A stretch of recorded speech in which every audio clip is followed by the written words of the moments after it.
The following comments were pulled from the Easy Allies Patreon page among our $10 and above patrons. They represent what our community was playing and talking about in January.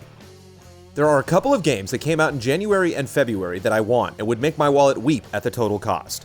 Luckily for my wallet, and because of other factors that I won't get into, my gaming purchases for January and February are currently limited to 2. One of those purchases is a game I'm currently playing and have been dying to play since it was announced, Gravity Rush 2. As of now, I'm having great fun, but I wish I spent more time playing it. Its release nearly coincided with the latest big patch for Final Fantasy XIV Heavensward.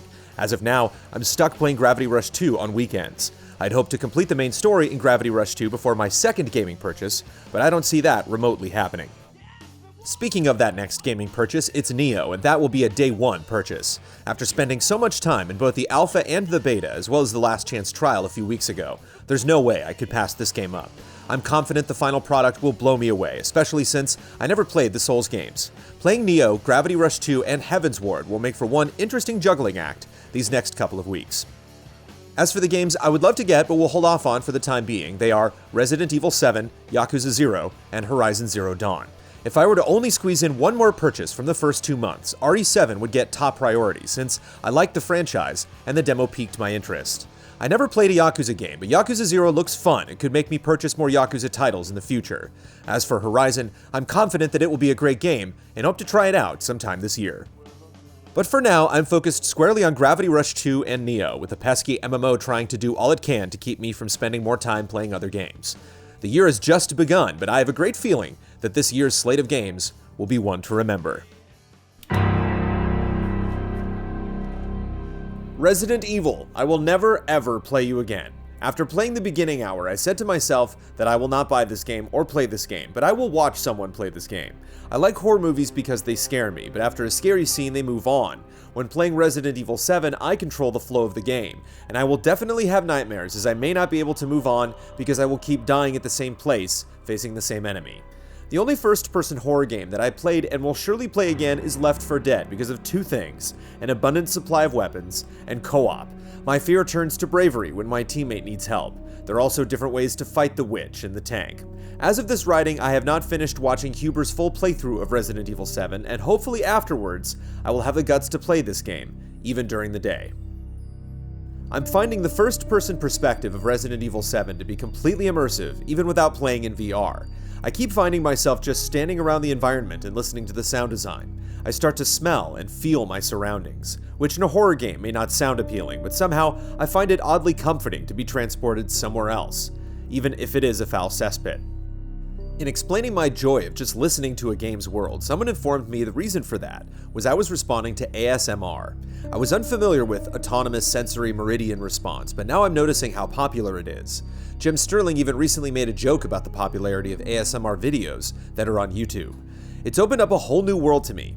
I discovered other people have recorded hours of scenescapes inside games of their environments. Some game-centric channels include the ASMR Geek, Sleep Ambient HD, and Darkwing Captures. It's making me want to go back to some games and turn off the music in order to just listen to their living worlds. It's incredibly relaxing and something I've never appreciated before. I guess it may be odd that Resident Evil 7 relaxes me, at least when someone isn't chasing after me with a chainsaw. If aliens ever visit Earth, I hope I'm the first human they come across, and I hope I'm playing Resident Evil 7 on PSVR at the time. That would be hilarious. I just can't imagine how stupid I would look to them. Let me explain. I have unfortunately found that I'm quite sensitive to VR sickness. Any first-person shooter movement in VR leaves me feeling icky on the inside within minutes. I am absolutely in love with the immersion VR provides, but the euphoric feeling I start with is quickly replaced with the feeling you get about an hour after consuming too much Taco Bell. Regardless, I am determined to love my PSVR, and therefore I embarked on the journey to find the best method of alleviating VR sickness. And I have good news. I found something that works. Before I reveal my secret remedy, you should know that I also tried Dramamine, acupressure bracelets, raw ginger, and closing one eye for a few minutes at a time, none of which did anything to help. So what's my secret cure for the VR barfies, you ask? Well, looking like a complete idiot, I do my best to mimic my actual movement to what my character is doing in the game world. When my character is walking on screen, I walk in place. If I'm running in the game, I run in place. If I need to crawl under some floorboards, I do my best to crawl in place in real life. Despite looking like a lunatic, I can't even describe how much this has helped me get over VR sickness. I just hope I never have to see myself in action. And you can rest assured, if aliens ever stumble upon this scene, they will promptly leave our planet and continue their search for intelligent life in the universe. I love Resident Evil 7. Playing it in VR is the most intense gaming experience I have encountered. Not only do I think it has successfully captured the spirit of the first two games, but I feel like it has surpassed them. I really couldn't be more enthused with the series than I am now, and after Resident Evil 6, I didn't think I would ever buy another Resident Evil game again. That being said, the release of Resident Evil 7 has shown just how split the fans of this series are. There are a large number of Resident Evil fans who are super bummed out by the success of Resident Evil 7, people who prefer the more action-oriented approach and feel like they have been abandoned by Capcom. Personally, I was really unhappy with Resident Evil 5 and 6. I hated that they had essentially abandoned what made me love the Resident Evil series in the first place. It is hard for me to not sympathize with the action fans who feel scorned by Resident Evil 7. I absolutely hope that Capcom keeps the mainline Resident Evil games horror-focused, and hopefully keeps the VR support. But I really hope they give the action-oriented fans something as well. Maybe another side series. That way everyone could have the Resident Evil they love.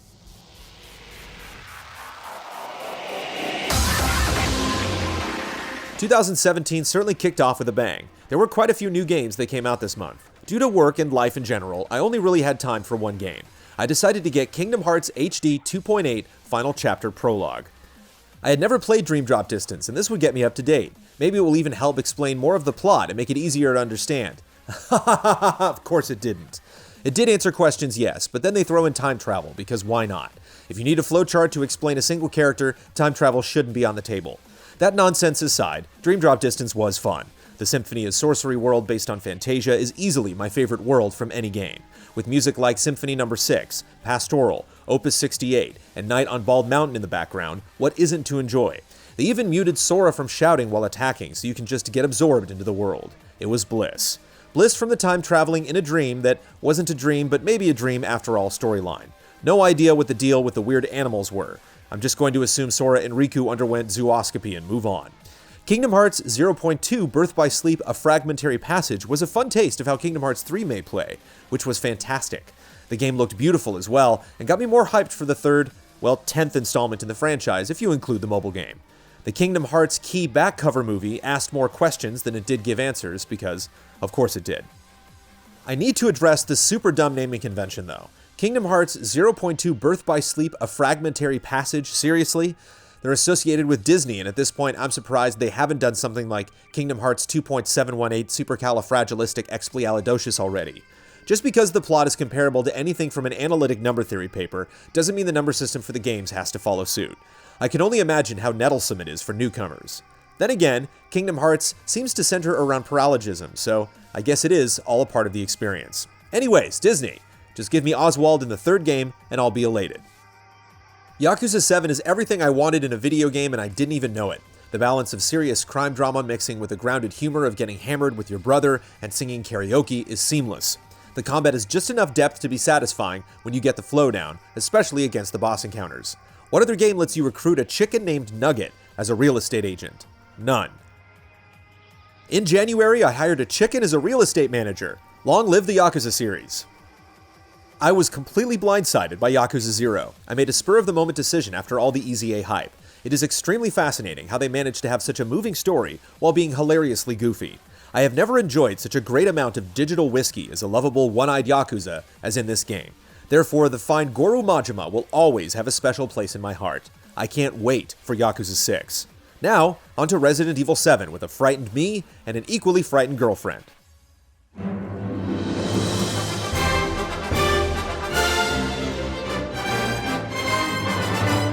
With the announcement of the Nintendo Switch, my January game schedule fell by the wayside. With the Switch putting a strain on my wallet, I haven't been able to pick up as many games as I had intended. Kingdom Hearts 2.8, Resident Evil 7, Digimon World Next Order, Gravity Rush 2, Tales of Berseria, and Yakuza 0, all in the first month of 2017, and Nioh, For Honor, and Horizon Zero Dawn incoming. I thought I was going to let all of them pass me by thanks to Huber's full Resident Evil 7 playthrough, a potential Kingdom Hearts 2.8 playthrough from Brad, and a loss of interest in Digimon thanks to Kyle's stream, I almost succeeded. However, it was Ben Moore and Michael Damiani that ruined this first penny-pinching month for me. They pulled me back into the world of Japanese games. After Ben successfully rekindled my love for Trials of Cold Steel, I watched him play Yakuza 0, and I knew I had to give it a shot. Damiani's reviews had me wanting to play both Tales of Berseria and Gravity Rush 2, with Ben's stream of Tales of Berseria solidifying that. I bought all three. Maybe February will be easier on me, but that's not likely. I feel the need to meet Michael Huber in a one-on-one duel. Take me to Valhalla, for honor. Haven't gotten far, but Yakuza 0 is one of the coolest, most stylish games I've ever played. I don't care so much about the brawler fighting side of it, but the story and presentation make it one of the greats. I would never have seen myself caring even a little about this type of game. Ben Moore, you are a monster, and I love you for it. It's 2017, and already we have an insane lineup for the first month. Would love to play games that I know I won't be buying until later this year, like Yakuza 0, Tales of Berseria, and Digimon. This month I finished Final Fantasy XV, and to be honest, it didn't hold up. Lots of problems with multiple glitches, and I totally agree with Damiani, saying that the story was bad, and the characters outside of the main four were underdeveloped, and the payoff was not there. I put over 100 hours in it, and felt empty. Maybe it was too ambitious, and suffered because they didn't seem to know which direction to go. I would have enjoyed it more if it was made into a trilogy, because the game had potential. Instead, we get multiple DLCs that should have been there from the start. I liked World of Final Fantasy more, which I also finished this month because I didn't have time back in November. In between, I played through Gravity Rush Remastered just in time for Gravity Rush 2, which I'm really loving a lot. So many improvements were made thanks to it being made for PS4 from the ground up. It's great. Hope to finish it before Nioh, my Game of the Year contender, comes out, and I'm also excited for For Honor, but with caution because Ubisoft and their usual shady deals. Also, thank you Allies for the dioramas. They were great.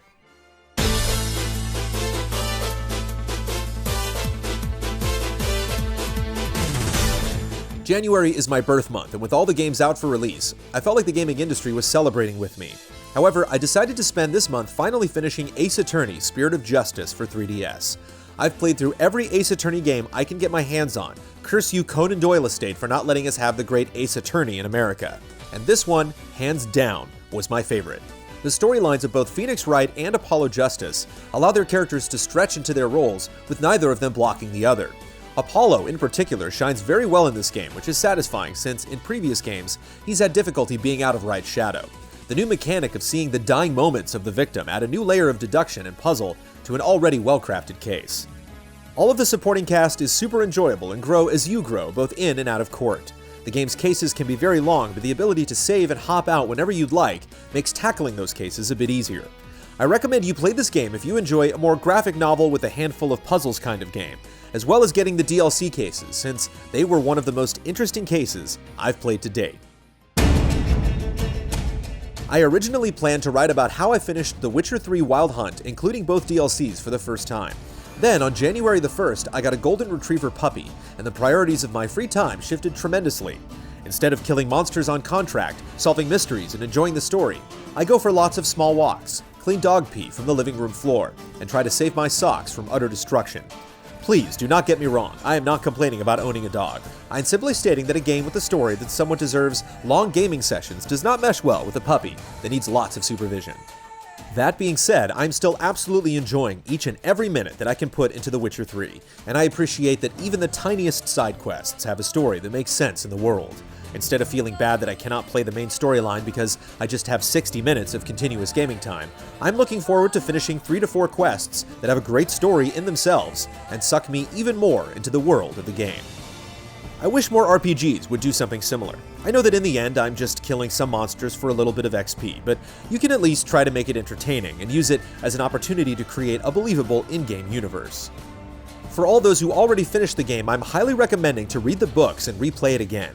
I read the books after completing The Witcher 2 because I wanted to know more about Geralt and his path. I'm not sure if the English translation is any good since I read the books in German, but Andrzej Sapkowski is a really great storyteller that has an absolutely unique style of mixing fiction with real-world themes, for example, the religious lore of the world. Moreover, you get a ton of great backstory on all of the characters that absolutely pays off in The Witcher 3. There are so many references to the books such that, in my humble opinion, reading the books greatly enhances the experience, especially of the main storyline.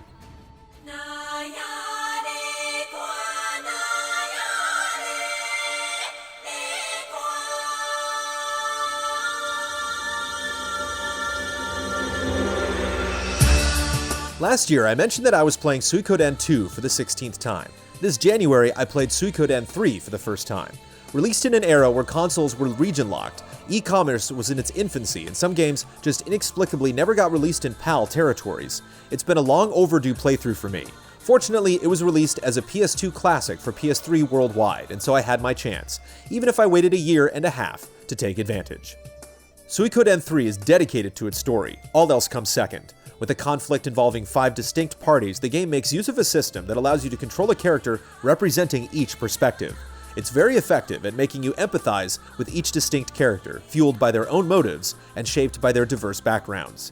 The fabled Suikoden continuity is also strongly served, with numerous characters directly returning from previous games, and others being represented by their children, a new yet familiar generation. Some game design decisions were on shaky ground, but that plainly wasn't the focus of the developers' efforts, and the game bases its identity on that decision. I'm delighted to hear that one of Ben's gaming resolutions was to give the Suikoden series his time this year. I'm looking forward to hearing his thoughts, and who knows, if Ben gets excited enough, even Kyle may be lured by the sweet scent of rich, fruitful context and continuity. I have a little boy, and since most modern games are full of things inappropriate for preschoolers, I do most of my gaming on handhelds or using the Vita's remote play. Naturally, this means I was excited for the Switch as soon as it was revealed last November. I also skipped out on the Wii U, so the idea of getting to play some ports or virtual console downloads of Wii U titles with my son, and get relatively recent releases to take on the go, made for an amazing sounding gaming cocktail.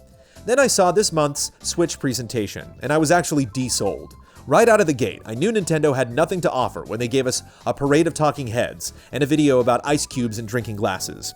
Sure enough, the hour-long show revealed that the coming year looks barren, the titles they did announce are deeply disappointing, and we know next to nothing about any older games it'll run. Sure, there's a new Mario on the way, but I think we all know it's not making 2017.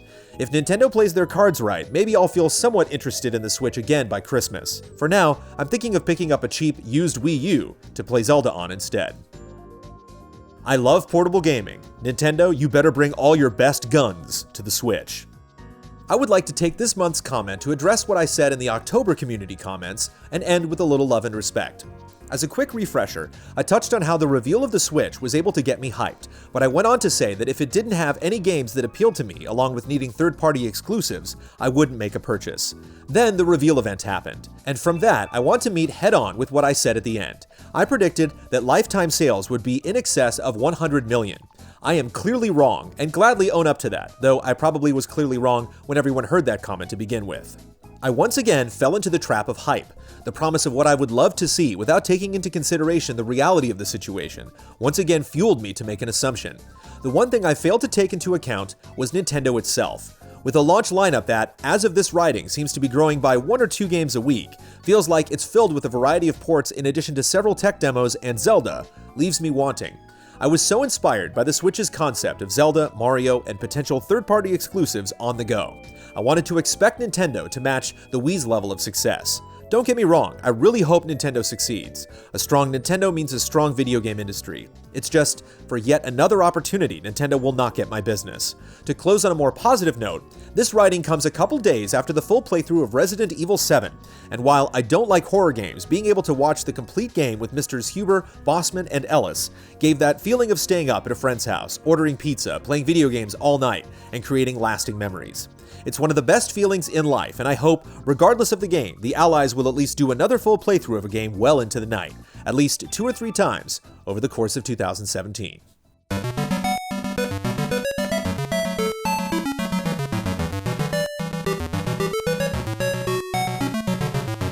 For some insane reason, I made the New Year's resolution of beating all the Zelda games in a single year. That's 18 mainline entries. I'm happy to say that Zelda 1, Link to the Past, Link's Awakening, and Ocarina of Time have all been conquered in the month of January, and Majora's Mask started. Zelda 2 is being worked on slowly, the challenge is just too great. This endeavor has really gotten me to love my 3DS again, since the 4 games beaten so far have all been on the handheld. There's something about how all the buttons and the D-pad feel. It's just right. I really hope the buttons on the Switch feel as good. They couldn't possibly feel worse than the Wii U's buttons, right? Speaking of the Switch, the whole time I've been playing my 3DS, I've been agreeing with Huber about how I wish this was all on the big screen. In right about 30 days, I won't have to make the compromise anymore, and I couldn't be happier. Oh, I just can't wait for the Switch.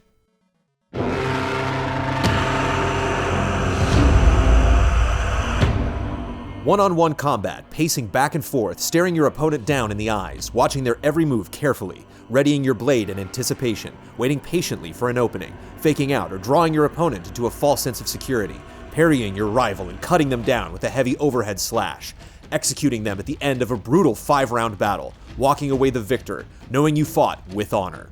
Nothing is better. The For Honor beta has me hyped for Valentine's Day. I'll be spending this couple's holiday in the 2-on-2 brawl mode. The great thing about For Honor is in the title, Honor. During the beta, I found that in the 2-on-2 brawl mode, players were more honorable. If one player killed his opponent, they wouldn't double team the disadvantaged player. Instead, they would let the one-on-one finish before jumping in. That's honor. The only thing better than fighting with honor is punishing those who don't. So that's what I'll be doing in February, mastering the Warden, fighting for the Knights, slaying Vikings, and sending them to Valhalla by force. It's gonna be a fun month. Allies, I've allowed myself to dream. I dream of New Donk City, and these dreams are big. I dream of a Mario game with a world like which we've never seen, where Mario encounters an improbable gallery of new and returning characters. A game with story, a game with context. I imagine Mario meeting Wario, who in New Donk City is a big magnate living at the top of one of the highest, most luxurious towers around. This being Wario, he's a bit shady and has a little bit of a mob vibe to him, but he's willing to help you on your quest for a price. I imagine you running through the streets and coming across an electronics store selling used DVD players and whatnot, just to realize that a very bored Waluigi is sitting behind the counter. Unbeknownst to many, he's one of the top traders in New Donk City's black market. But that's not all. The rest of the crew is there also. You see Yoshi's selling fast food from trucks, Grandpa Toadsworth taking care of an NYC-type library. And then there's DK. The city might carry his name, but in this world, the one and true Donkey Kong pulls the strings from behind the curtain. He's a true old-fashioned mobster, and he's taking care of business in the streets. Just as Bowser got his dapper clothes, DK is dressed in Al Capone style. He's an elusive presence through most of the adventure, but midway through the game, you realize he's the real bad guy, as he snatches Peach from Bowser's claws. He does own this city, after all. This is the New Donk City I dream of, even when I know it probably won't be. Damn, it feels good to dream. And I want you, allies, to dream with me.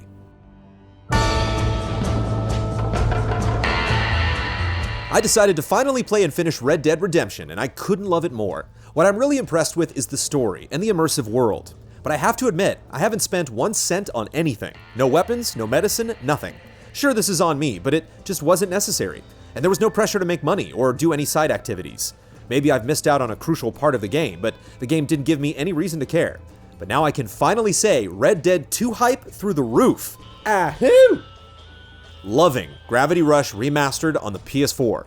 Excited to pick up the sequel after I'm finished. I want to use this opportunity to say thanks to you guys for Brandon Plays Pokemon and Brandon's son Kyle Moon. Not for the entertainment value, although that as well, but because during the downtime of waiting for Nioh, For Honor, and Mass Effect Andromeda, I impulsively bought myself a 3DS and Pokemon Moon, and spent my entire holiday trip adventuring around Alola, catching cute critters, and giving my Rowlet way more beans than it probably needed. I never knew the experience of becoming a Pokemon champion was something I'd been missing in my life, so thank you for inspiring me, at the age of kinda old, to remedy that. I'd like to take a stand for the Oculus Rift. Everywhere I go, it seems to be treated as the black sheep, despite it being the first to actually make VR a thing.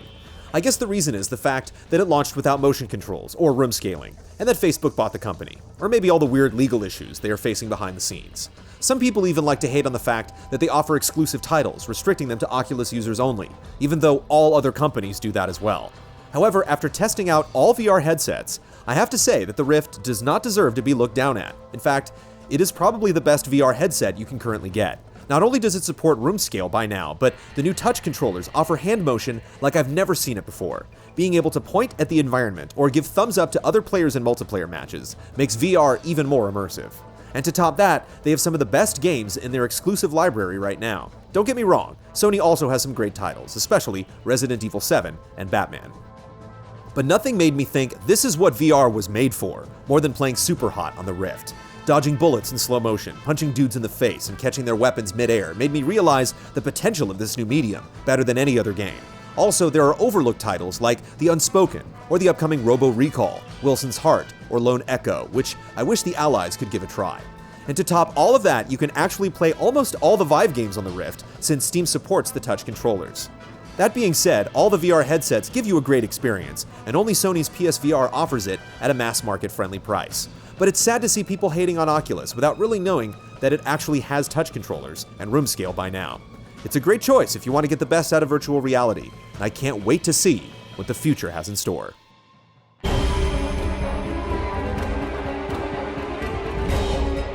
I wasn't able to get into the rhythm of Nioh with the alpha and beta demos. I blame their proximity to Dark Souls 3. Seeing all the love from the allies for this game, I decided to give the Last Chance trial an entire day.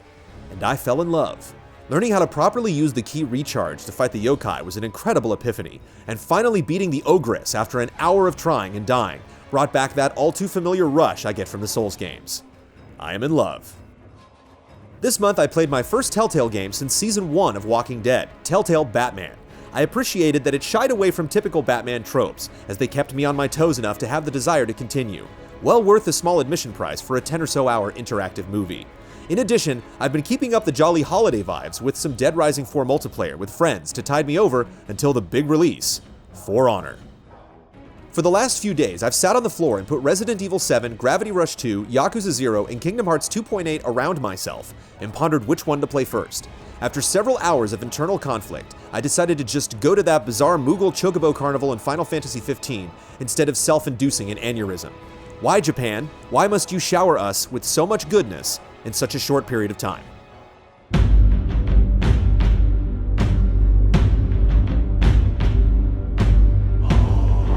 I decided to use my monthly comment to bring attention to a trend that affects nearly nobody.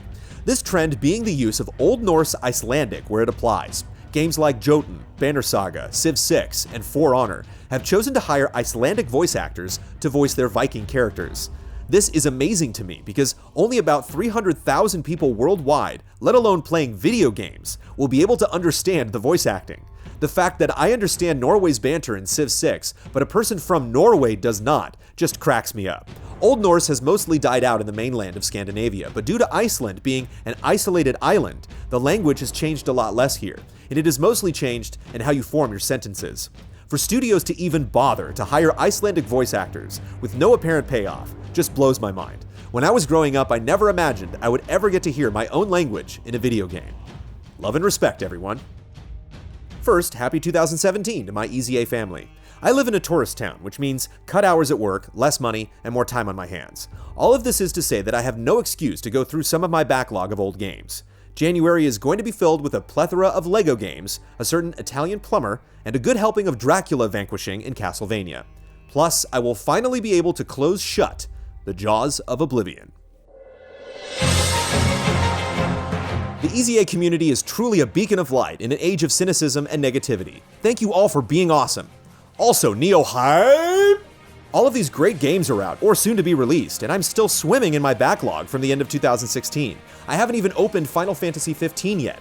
It's so easy to take this industry for granted, but I'm ever grateful for it. I am very much like Ben, as I have a problem with wanting to buy everything. January and February are going to be especially difficult, seeing as that most games released between the 2 months I have interest in playing. Tales of Berseria, Nier Automata, Nioh, Kingdom Hearts 2.8, For Honor, Horizon Zero Dawn, and of course, Resident Evil 7. I doubt I'll be able to play them all to completion, with March also being a big month, but darn it, I'm gonna try.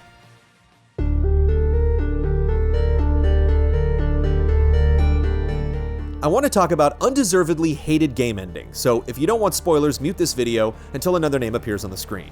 I recently finished No Man's Sky, and I'm surprised that the ending is so criticized. Supermassive black hole in the center of the galaxy is scientifically accurate, and it's only natural that if an ordinary black hole warps you across the galaxy, then a supermassive black hole warps you to another. Also, it's not just a perfect fit for the game's lore, but a really cool way to give context for the New Game Plus mode. And finally, the way this ending is presented is almost identical to the Witness ending. Surely, No Man's Sky's ending is not worth reaching if you don't like the game, but this is true for the majority of video games. Another game with an undeservedly hated ending is Mass Effect 3. I love that in the very ending, Shepard is not just alone, but doesn't know if his companions are alive or dead. This separates him from the rest of the world and makes him an outside observer who can see the whole picture.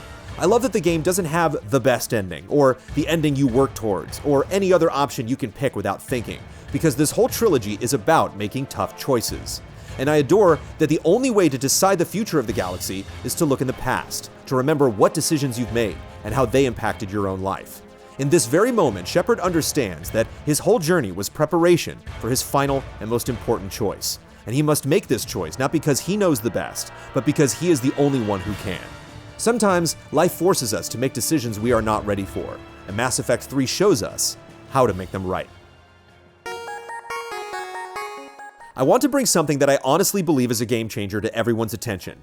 You can now use a DualShock 4 on Steam and map the controls, including the motion controls, just like you can with the Steam controller. I'm a big fan of my versatile Steam controller, but it's rarely the optimal choice. For most games, I either want the accuracy of a mouse or the comfort of a right analog stick, and the Steam controller can only mimic those functions to various degrees. The best feature is using the motion controls for aiming, and now you can do that with the DualShock 4, so you don't lose that twin-stick gamepad comfort you're probably used to. While playing Dishonored 2, I have all the buttons mapped normally, except clicking the right analog stick activates and deactivates the motion controls to mimic a mouse, and it is glorious. Everyone that can should try this out. You can even download my configuration and make your own edits. I'll name it Easy A Community. It's also incredibly easy to set up in Steam if you look up the instructions. January has been a weird month. We were supposed to be happy that 2016 was over, but man, this year hit us running. I know this isn't the place to talk politics, but I hope I can talk about some of its effects in gaming. Here in Mexico, you could get a new release for 1,000 pesos just 2 years ago. It started rising slowly until on January 12th, after the Nintendo Switch event, The Legend of Zelda Breath of the Wild finally got a release date and an updated price of 1,500 pesos. It's a 50% increase in 2 years. That is insane. I'm glad I pre-ordered the Wii U version. It's 20% less than the final price, and that Amazon has a price guarantee. I'm also glad that I have a healthy backlog of games to play. I don't think I'll be able to afford new releases or consoles for a while.